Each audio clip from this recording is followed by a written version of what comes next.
Hey YouTube, Pro Play Ace here. Today I'm going to be doing my deck profile on my windups. I've been playing it. It works really good. I like the deck, the way it flows. And onwards to the deck profile. So you got your essential, you got your windup shark. It's what makes the deck still alive. It's really good. Combos very well with magician. So we got our triple magician. You want to play 3 over 2 because the chance of you getting your shark and magician starting hand is 28.8%. Which is pretty fair, I guess. Yeah, it's pretty fair. And then sometimes the third magician becomes somewhat live during the end of the game, so that's pretty much good. Then we play Triple Rat. It's the mini self-tour guide of the deck. Nothing much need to be said about that. Top decking in late game's really good. Lets you have an easy rank 3. Then we got Wind Up Rabbit. It's I played 3 of those. It's really good. If I don't set up with a shock lock first turn or a OTK, I like to sit on my cards and play conservative until I get my puzzle pieces. And Wind Up Rabbit allows me to do that. It lets me go into more plays, such as Levier plays, when I want to overextend sometimes to make sure I push in for game. And it's pretty much good from there. Those are all the wind up monsters in this deck.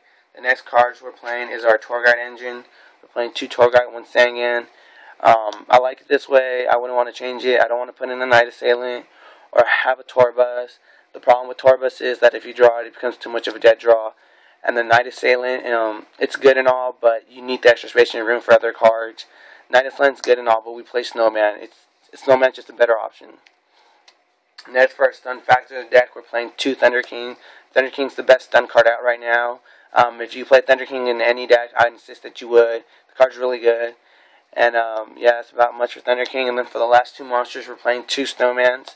Once again, if you don't end up having the Shock Lock or the OTK, you kind of want to sit on your card until you get all your puzzle pieces. And Snowman Eater allows that because you just set, they attack, you destroy a card, and then it has such a good defense where you can just sit on it for a majority of the turns. So that's it for the monsters. I don't think hand traps are necessary in the main deck because the only deck that really stands a chance against windups is the windups itself. The mirror match is crucial. Other than that, windups has an easy matchup against everything else. So onwards towards the spells. We're playing Triple Factory. It's the searcher of the deck. You have to play at least 2 copies of it. It's really good. Even late game, if you top deck it or whatever, it's not that bad because you're already going to have one on the field and get all your searches. So yeah, it's really good. It allows you to get more search power, so it's always going to be good that way. Next, we're playing 2 Space. I was originally playing 3 Space, but I decided to drop the 3rd one and only play 2. I don't regret doing it. I love playing 2 Spaces. Yeah, I want to ensure my OTKs, but I want to make sure I actually get the puzzle pieces that I need for my OTK, so I decided to play 2. Next, for the one-ups, we play your staple Heavy Storm, Dark Hole, Book of Moon, Mind Control, Monster Born, and Pot of Avarice. Pretty much standard, no explanation there. Now onwards to the traps, we're playing 2 Torrential. Card works really well with Wind Up Rabbit. If you don't draw nice or whatever, you can just sit, and if they're about to go off, and you just Torrential their field. Next, we're playing 2 Bottomless. Pretty much standard. 2 Compulses. I wasn't originally going to play this card during the format, but since Geargias have major popularity, it's probably the 2nd most popular deck right now. I want to make sure I hit their armor before they get their effect off. So I play that, because if you have a Bottomless, then it becomes dead, and this card is chainable, so if they space it, then you still return something to the hand if there's a target. Next, we play the Solemn Brigade. Standard, no explanation there. And then for the last trap card, we're playing Mirror Force. I like Mirror Force. I wouldn't take it out of the deck. I love the card way too much to take it out. And that's it for the main deck.